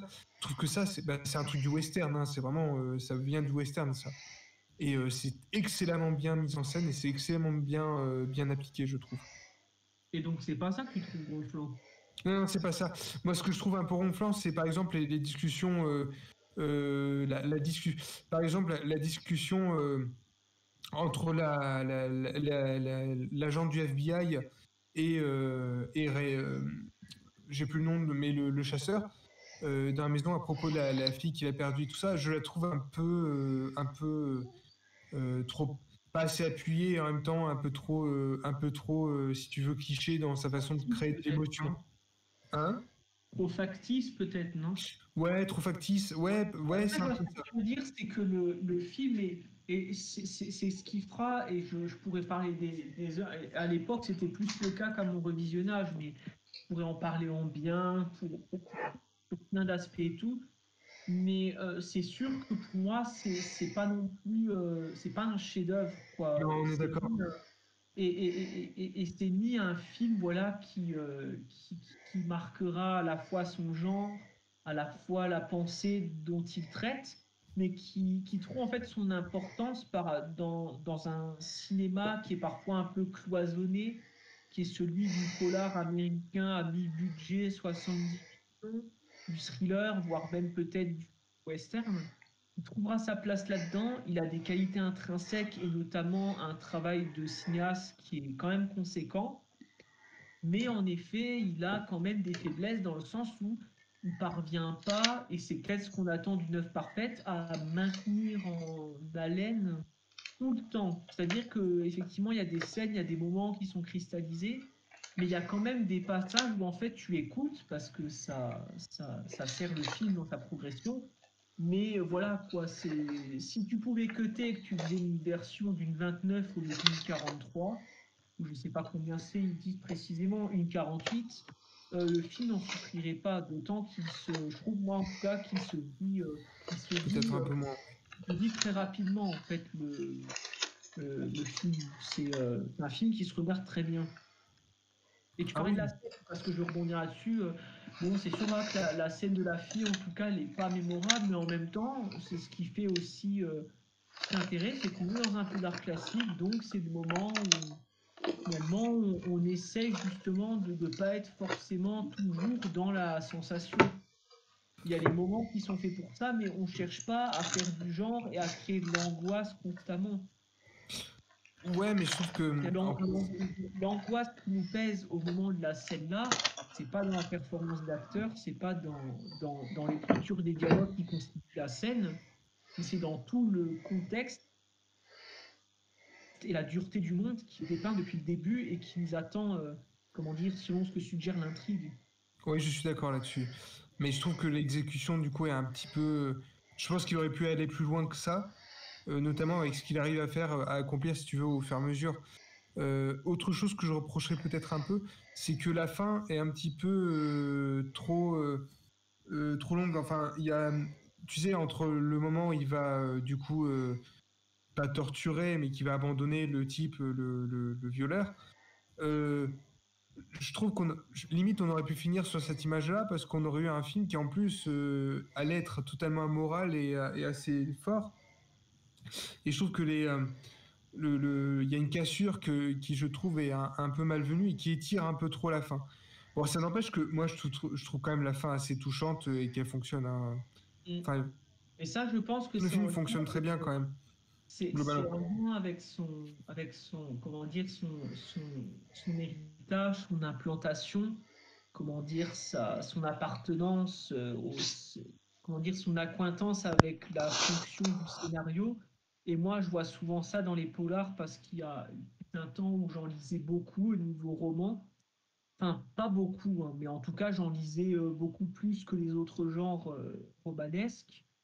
Et souvent, quand même, on aime Hmm. bien faire durer sur le détail, sur l'investigation, et pas forcément créer quelque chose de très mélodique et de forcément au plus haut degré rythmé. Et donc, je comprends, entre guillemets, Ouais. le choix. Tu as raison que une fois qu'on a vécu la séquence, donc euh, l'agression auprès du FBI et du policier comment dire, du Wine River, puis de la progression de la trappe, puis de la mise à mort du violeur. On va dire qu'il y a tout un côté, bon, après, va revoir, euh, il va revoir l'agent du FBI qui est à l'hôpital, ils font un petit discours, après il va revoir le père de la défunte. Bon, voilà, tu as raison que là, pour le coup, les enjeux principaux du film sont terminés. Là, on est dans quelque chose de très scripturaire, j'ai envie de dire. C'est ça, t'as raison. C'est du dialogue et ça fera. Mais en même temps, c'est ce qu'essaye d'infuser le film, c'est que il essaye tout le temps de ramener aussi, je pense, dans une optique de déconstruction Hmm. de, de la réalité de son cinéma actuel et de l'époque, même si on est dans une déconstruction, on va dire, historique et sociétale beaucoup plus importante par rapport au traitement des Indiens, du rapport du rapport, comment dire, du rapport avec l'impérialisme américain, etc. Ça, bien évidemment, il y a cet aspect-là qui est non négligeable. Ce que je veux dire, c'est qu'il est aussi dans un rapport de déconstruction vis-à-vis de son propre cinéma, qui est de dire moi, je veux représenter des hommes et un cadre de vie qui est frugal, qui est Hmm. dur, certes, avec des moments, on va dire, un peu sensationnels, mais qui, malgré tout, a sa propre réalité, un propre rythme de vie. Et c'est ce que j'ai envie de présenter et de sublimer de manière aussi anti-spectaculaire. Moi, ça me semble évident et je pense que si on lisait des interviews de Sheridan, parce qu'il a vraiment eu, ça je l'avais déjà lu, mais une volonté de toucher presque par moment à la réalité documentaire, en tout cas Ouais. dans ce qu'il essaye de montrer de l'esprit de la population qu'il filme, il avait cette volonté-là de pas, comment dire, de pas amplifier négativement justement dans une optique cinématographique ce qu'il veut montrer. Ouais, je vois parfaitement. Et si les dialogues sont pas percutants, c'est un peu voulu aussi. Je veux dire, pareil, c'est si tu lis certaines philosophies qui sont, par exemple, beaucoup plus stoïques, hein, tu te rendras compte que c'est pas toujours des lectures excitantes, voilà, quand tu vas dans le bouddhisme et tout, et la comparaison me semble justifiée, on n'est pas dans une expérience de la vie, dans des projets qui sont euphorisants, hein, ni aussi dans un rapport à la violence et à la réalité sociale qui est retransmis de la manière violente, d'une manière radicale, d'une manière militante. C'est pas du tout ça en fait. Ouais, clairement, mais je suis d'accord là-dessus. On parle C'est d'homme de pour ça- nature, mais le film essaye d'être quand même, d'ailleurs, le retour à l'état de nature, même si je suis pas trop d'accord avec cette appellation-là, mais bon, ça c'est, je ne veux pas trop développer là-dessus, mais effectivement, il y a tout un discours philosophique, effectivement, sur, on va dire, finalement le dédouanement d'une certaine population de la réalité, certes dure, mais constitutive finalement de l'homme véritable. Et c'est un moment, l'une des scènes de dialogue qu'il dit à la fin, c'est que il dit que il répond au personnage campé par Elisabeth Olsen que euh, elle n'a pas survécu par chance car les vrais hommes faisaient face à la réalité et ils abandonnaient ou bien comment dire, ils donnaient tout, quoi. Ils essayaient de survivre. Et ceux qui avaient de la chance, c'était ceux qui vivent dans des contextes bien précis et qui, par un concours de circonstances complètement con, arrivent à se dépatouiller, quoi. Et c'est notamment le cas de cette bande de foreurs qui, au final, vivent en meute dans un milieu qui est totalement corrompu, qui ne sont même plus dans un rapport, comment dire, dans un rapport viscéral et authentique avec la nature et la dureté qu'elle propose. Et donc, au final, voilà, ils ont un parcours de vie qui ne signifie rien. Ouais, je suis bien Et d'accord ça, le là-dessus. film insiste beaucoup là-dessus, hein. Ouais, clairement. Clairement, il le fait très bien parce que il y a cet aspect. Je trouve qu'il arrive à mélanger l'aspect intimiste et l'aspect romanesque. En plus, c'est filmé en scope. Enfin, c'est une sorte de scope. Je sais plus pour la ratio de cadre. Mais en tout cas, on est dans un truc, bah, encore une fois, qui relève du Oui, western. c'est du 39, hein. Et je trouve que ça fonctionne très bien, en fait, ce mélange des deux. Ouais, c'est du 1,39, c'est ça? Non, 2,39. Ah oui, 2,39, t'as raison. Oui, pardon. Oui, c'est ça. Oui, parce qu'un 39, ça donnerait un autre résultat à l'image, hein. Oui, oui, c'est plus, oui, c'est le format carré plus 1,39. Enfin, ce serait plus ça. Oui, oui, 2,39. Je dis des bêtises. Mais en tout cas, voilà, c'est ce format romanesque, hein. De toute façon, c'est bien connu, le format 1,33, du coup, serait plus carré, serait plus un format intimiste aujourd'hui, et le romanesque, on passerait par ce format-là de 39. Et c'est là où je trouve que le film réussit, en fait, à jouer sur le romanesque en même temps, à être plus intimiste, comme tu le disais, et il fonctionne très bien. C'est pour ça que moi, tu vois, les défauts que je pointe du doigt, en même temps, ne sont pas forcément handicapants. C'est-à-dire que c'est des défauts d'un point de vue, il aurait peut-être pu faire mieux, si tu veux, enfin, il aurait peut-être pu aller plus loin, et c'est là où on voit les limites qu'il a en tant que cinéaste pour l'instant. Par contre, dans l'ensemble filmique de l'objet film, ça fonctionne très bien, je trouve. Mm. Malgré tout, émotionnellement, tu vois, par exemple, la fin, le dernier plan est très fort, quoi. Enfin, il est très fort, il fonctionne très bien, ce dernier plan. Même si la séquence avec où il essaye de, voilà, il torture l'autre et qu'il le fait partir, enfin, il le torture entre guillemets, je trouve que elle est encore plus forte, mais ce qui arrive après est aussi fort. Et c'est pour ça, le film fonctionne très bien émotionnellement, je trouve. Mm. Oui, mais surtout aussi pour ces séquences, j'ai envie de dire. Ouais, Euh, Tu parlais de la séquence où ils essayent d'aller débusquer le présumé coupable. Et il y a une succession en fait d'éléments du moment où le personnage principal campé par Jeremy Renner découvre que la moto le amène à la maison, puis qu'il essaye de prévenir, et puis que voilà, il y a l'agent du FBI qui se fait tirer dessus, et puis il y a la tuerie il y a la tuerie totale. Je veux dire, ces scènes-là sont très efficaces et très impressionnantes Mm. et surtout sont très violentes aussi, mine de rien. Je veux dire, et si elles sont violentes, c'est parce que c'est une violence qui, là, pour le coup, n'est pas vraiment, voire même pas du tout cinématographique.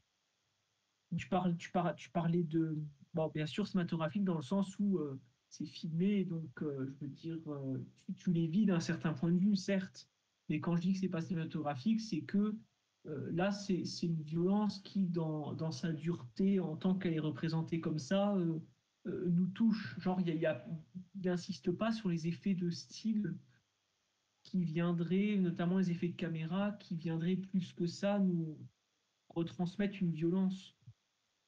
Oui, voilà. Et c'est là où on parlait de classicisme, c'est que ça, c'est très souvent le cas dans le classicisme, hein. Et moi, je t'avoue que c'est une représentation de la violence qui souvent me plaît plutôt. Bon, on a une violence qui est beaucoup plus qui est à échelle humaine et qui est pas dans la Et grandiloquence. réaliste. Voilà, c'est ça. Tout à fait.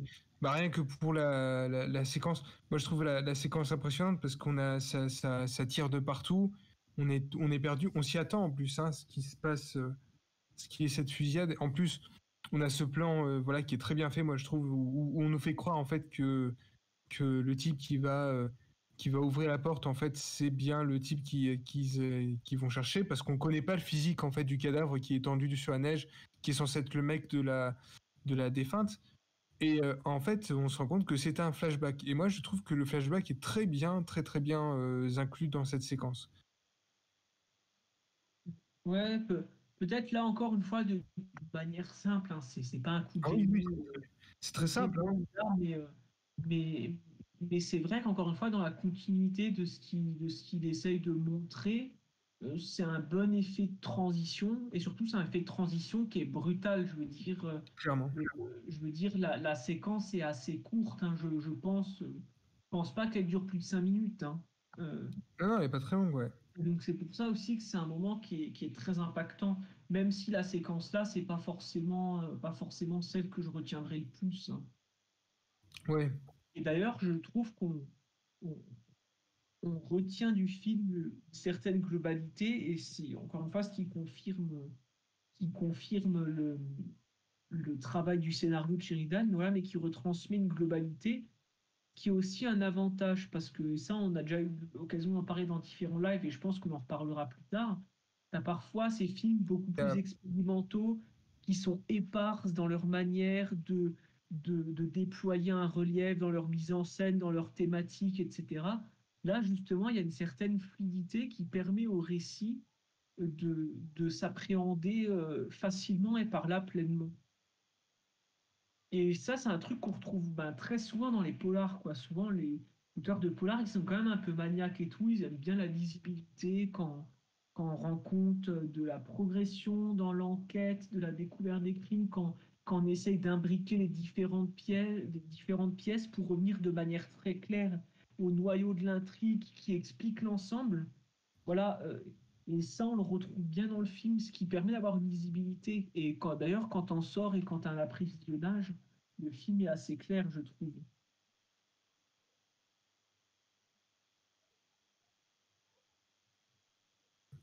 clairement, Voilà. il est assez clair. Il a un bon déroulement en plus. Il est plutôt efficace en termes de narration. Mm. Et toi, Aurel, t'en as pensé quoi? Par rapport à ce qu'on a dit aussi, est-ce que tu es d'accord? Bah, globalement, oui, après, je suis assez d'accord avec vous. Du coup, moi, je l'avais vu au cinéma en version française, hélas. Et j'ai pu le revoir en version originale cette semaine, quand je me suis acheté le Blu-ray. Et ça m'a permis de revoir le film avec un avis différent, enfin un avis différent, avec un meilleur œil, on va dire, parce que c'est toujours plus appréciable de regarder un film dans sa version originale. Et Bien sûr. voilà, c'est ça. Et maintenant, je sais que je fais que ça. En général, je regarde que les films en version originale, c'est beaucoup mieux. Et ouais, Wind River, c'est vrai que, comme vous le disiez, il a un bon déroulement. Et c'est peut-être assez simple dans ce qu'il raconte, mais c'est bien fait, du coup. Et moi, j'ai bien aimé le personnage de Jeremy Renner. C'est un père de famille qui est blessé, et on le voit. Et justement, où tu faisais des reproches par rapport à la scène qui est un peu ronflante, par rapport à la Mhm. discussion avec le personnage joué par Elisabeth Olsen. Je trouvais pas cette scène, comme tu le dis, je trouve qu'il y a justement une certaine émotion qui passe par là. Elle est pas justement gnangnan ou mièvre. Justement, je trouve elle est sobre et tout, et la façon dont il le raconte, je trouve ça beau, d'une certaine manière. Donc Je pense que voilà. bah, en fait, c'est très pudique. Et Oh, pas c'est forcément, non. bah, moi, Bah, je trouve quand même, parce que bon, certes, bien sûr, on parle de choses personnelles qui sont fortes, mais on sent qu'à la base, il y a une certaine retenue qui guide les deux, et ça, c'est propre à la communauté, au cadre de l'intrigue. Alors, je veux dire, tu vois, ils en parlent d'une manière qui est quand même pesante, qui est oui. lourde. Jérémy Renner, et tu dis que tu as bien aimé cette scène et le personnage, c'est quand même quelqu'un qui, dans son jeu, arrive à retransmettre une souffrance Ah interne oui, oui.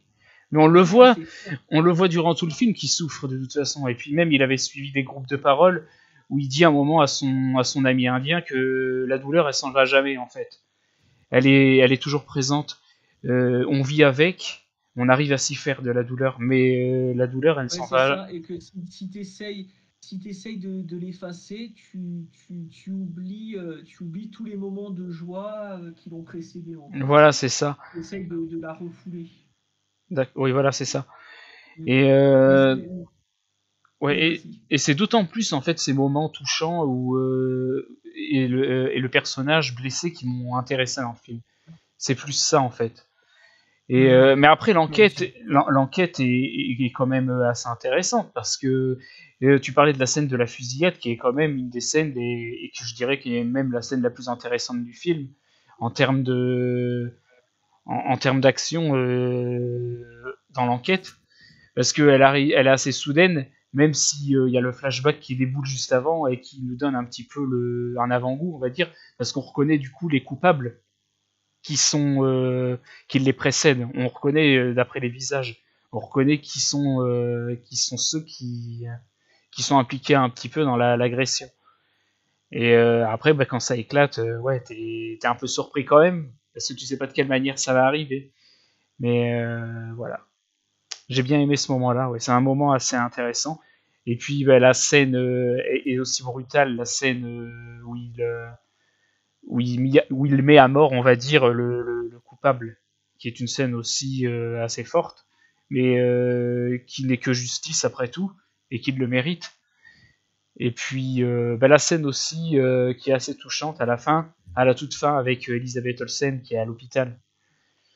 Et quand elle se met à pleurer en disant Ouais, elle est belle cette scène. voilà, et quand elle dit qu'en fait elle avait fait 10 kilomètres pieds nus dans la neige, c'est quelque chose qui l'a touché en fait.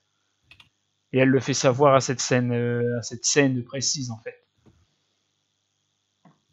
Et comme il le dit, Rainer parce qu'il la connaissait, il le disait que c'était une battante. Et c'est vrai, puisque quand tu vois que le violeur, lui, il a même pas tenu 1 kilomètre avant de mourir. Du coup, voilà. Enfin, je sais pas si vous voyez ce que je veux dire exactement. Si, si, Oui, bah, parfaitement. Donc voilà. mais ça rejoint ce que je disais sur comment dire, toute l'empreinte philosophique du film. Le film essaye vraiment de te ramener à une certaine philosophie, une certaine conception de la vie. Avec d'un côté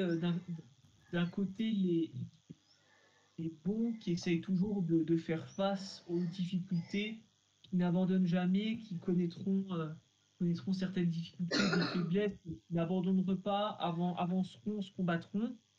Et il y aura les faibles, déjà ceux qui n'essayent même pas de combattre, mais surtout ceux qui profitent voilà, d'une construction de la société qui est tout sauf et qui est tout sauf juste en fait, et surtout qui en quelque sorte détruit et comment dire, pourfend, j'ai vraiment envie de dire, la nature.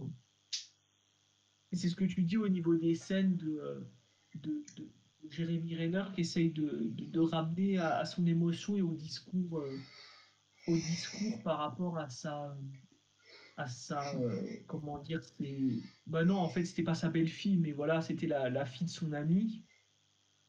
Ben, c'est en lien logique avec toute la philosophie, la cohérence du film. Mais tu as raison, c'est des moments qui sont assez touchants, hein, et Oui, qui sont touchants en tout cas.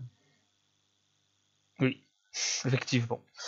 Donc ouais, voilà, c'est globalement ce que j'avais à dire. Ouais, c'est vraiment ouais, c'est les personnages qui ont eu une importance pour moi. Bien que l'intrigue policière est intéressante, hein. Et j'aime beaucoup le travail d'écriture de Taylor Sheridan parce que j'avais beaucoup aimé son écriture sur Sicario, notamment. Ouais, pareil. Ouais, elle était vraiment intéressante. Et puis, j'avais beaucoup aimé aussi Coman Sharia, même si j'étais quand même plus séduit par Sicario, que j'ai trouvé plus intimiste par rapport au personnage. Je trouvais enfin, je dis pas qu'il s'intéresse pas au personnage dans Coman Sharia, hein, bien au contraire, mais je trouve que dans Sicario, il y a quelque chose d'encore plus fort au niveau des personnages, notamment sur Benicio del Toro ou Emily Blunt. Mais bon, on va pas en reparler, on va pas parler de ce film, mais voilà, c'était juste pour faire une comparaison. Mais c'est juste pour dire qu'en fait, Taylor Sheridan, je trouve que c'est un scénariste qui a un talent d'écriture et une bonne maîtrise et qui sait bien écrire ses personnages. Et c'est la preuve avec Wind River, du coup. Et Parce je pense que, qu'il peut devenir un bon cinéaste aussi, hein, bah oui, s'il oui, continue comme ça. je pense. Bah, il a pas fait beaucoup de films. Après, j'ai regardé vite fait un petit peu sa filmo. Mais on attend son prochain film, là, Il y a normalement, un film qui arrive, ouais. C'est quoi son il devait prochain sortir, film? bah, il devait sortir dans quelques mois après la réouverture des salles. Ça s'appelle Those Which Me Dead. Hmm. Ah, d'accord. Ça parle de quoi exactement? On a des infos, non? Alors, je vais te donner ça. Ben, c'est toujours une sorte de thriller, hein. Les rôles titres sont à Angelina Jolie et Nicolas Hoult. Euh, Ah oui, le d'accord. le film est en attente à la fois aux États-Unis et en France. Alors, un adolescent témoin d'un meurtre se retrouve poursuivi par deux assassins dans la nature sauvage du Montana avec une experte en survie chargée de le protéger. C'est un peu proche de Wind River, du coup, ça doit être un petit peu dans le même style, je pense. Ouais, un thriller. Ouais, ça peut être bien, ouais. Un thriller dans la nature, toujours, hein, comme Ouais, Wind River. oui, c'est vrai, oui. Mm. D'ailleurs, dans Wind River, je voulais souligner aussi parce que c'est un western et d'ailleurs, on le voit par l'aspect musical aussi. Je Ouais. sais pas si vous avez vu, c'est facilement, assez, on va dire, ça se remarque assez. C'est Nick Cave et Warren Ellis. Je sais pas si vous connaissez les musiciens. Oui. Voilà, alors Nick Cave c'est un chanteur à la base aussi, mais il fait de plus en plus de musique de film. Il a fait l'assassinat de Jesse James, il a fait La Route aussi, Hmm. quelques autres je sais plus après en tête. Mais enfin c'est un musicien qui est assez appelé, on va dire, par des réalisateurs pour faire la musique. Et c'est vrai que les partitions on les reconnaît assez. D'ailleurs bah, c'est eux qui ont fait la musique pour Comancheria. En effet. C'est Nick Cave et Warren Ellis, je viens d'y penser, mais c'est Comancheria. Puisque aussi dans Comancheria, on est dans un western. Du coup, alors Oui, c'est un tout à fait. western moderne. Et du coup, bah, ça colle parfaitement au style du film. Puisque ouais, Nick Cave et Warren Ellis, c'est vraiment le style western auquel ils font des compositions. Pas tout le temps, forcément, parce que La Route, c'était pas un western. Bien qu'il y avait un petit aspect, on va dire, Il dans y le avait un monde. petit aspect, ouais, western, Il c'est y vrai a aussi. voilà, c'est un monde post-apocalyptique, mais il y a quand même ce côté western qui est donné au film. Et voilà, je pense qu'ils sont vraiment, ils sont vraiment abonnés, on va dire, à ce genre de style de film parce qu'ils ont vraiment la patte musicale pour ça. Bien qu'après on n'entend pas la voix de Nick Cave, c'est vraiment les partitions musicales. Mais après j'aime beaucoup ce que fait Nick Cave en chantant. J'aime beaucoup sa voix, il a une voix un petit peu rauque, spéciale et Ouais. j'aime beaucoup. J'écoute de temps en temps ses titres. C'est vrai que j'aime bien après ce qu'il fait. Et ouais, j'ai bien aimé donc du coup la musique de Wind River aussi. et de tout ce qu'il a pu faire avant. Vraiment pas mal, moi j'aime bien aussi. Peut-être un petit peu trop porté sur les infrabasses à quelques moments, c'est un peu gênant, mais sinon c'est pas mal, ouais. Mm. Donc voilà. Bah après oui, c'est vrai que parce que quand j'ai entendu dans Wind River, je me souvenais plus, je dis putain, bah, c'est Nick Cave et Warren Ellis et tout. Mais j'aime bien après avoir la certitude, tu vois, à la fin d'un Oui, oui, film. bien sûr. Et du coup, à la fin du générique, je dis bah oui, c'était bien ça. Donc du coup, voilà, il y a des musiciens comme ça, tu reconnais pas forcément quand tu regardes des longs métrages si c'est ou non. Et des fois, je reconnais tout de suite, comme maintenant j'arrive à reconnaître facilement Trent Reznor et Atticus Ross. Ouais. Et je reconnais maintenant trop facilement leur style. Et j'aime beaucoup. C'est comme le dernier Pixar, Soul. Oui, Et j'avais reconnu direct que c'était leur ouais, style, pareil. quoi. Et j'étais étonné. C'est pour ça que j'ai regardé, j'ai dit, ah, c'était eux. Je dis, putain, c'est bien, ils se mettent sur un Pixar et tout. Donc, ouais, ouais. J'aime beaucoup quoi, ce qu'ils font aussi. Je trouve que ouais, Trent Reznor et Atticus Ross, Nick Cave et Warren Ellis, c'est vraiment des compositeurs qui s'impliquent vraiment dans les projets qu'ils font. Et ils ont vraiment un style particulier que j'aime beaucoup. Ouais, ouais, c'est vrai que moi aussi j'aime beaucoup, hein. Pareil. Voilà. Donc bah, après, je sais pas si vous avez quelque chose à ajouter sur Wind River ou bien Archive ou autre chose, si vous voulez vous étendre un petit peu par rapport à ces deux films qu'on a abordés. Moi je pense que j'ai fait le point. Ouais, d'accord. Maxime, est-ce que tu as quelque chose à ajouter en particulier? Non, non, pas spécialement. Je pense On a on a fait le quand tout. même. Ouais, on a fait le tour du coup.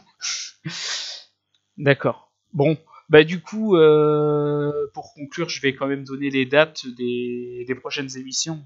Pas des dates, on va dire pas précises. Donc la prochaine émission, ce sera au mois de mai du coup, puisqu'on le fait un mois sur deux. Donc Mhm. on donnera par rapport, parce qu'on n'a pas encore choisi les films à aborder, mais on choisira deux films, comme on a fait pour les précédentes émissions. La dernière fois, c'était The Vast of Night et La Guerre des Mondes, du coup. Et Ouais. le dernier live, c'était sur le festival de Gérardmer. Donc là, le prochain live, ce sera pour l'anniversaire du site, du coup. Ce sera le 23 avril, je crois. Du coup, on avait déjà quand même un peu fixé la date, il me semble.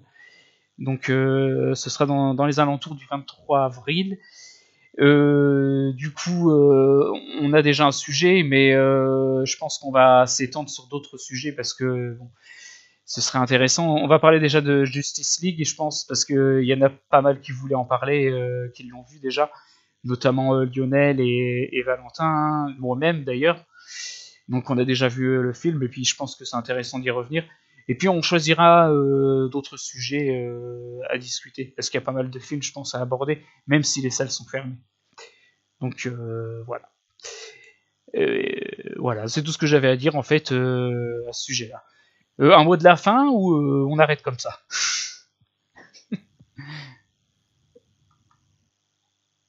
Je sais pas, moi, je peux dire peut-être que je pense que c'est fort probable qu'au prochain live, on parlera de la Snyder Cut, je pense. Oui, oui, bah c'est ce que je disais justement. Ouais, Ouais, de la Snyder voilà. Cut que j'ai visionné hier. Du coup, j'ai enfilé les 4 heures du film d'affilée. Bien que je pensais pas que j'allais tenir, mais du coup, oui. Et donc voilà, bah, j'en parlerai après. Je pense que de toute façon, on va faire un article sur le site. Donc on va être un petit peu en retard par rapport aux autres, mais bon, c'est pas grave. Mais voilà.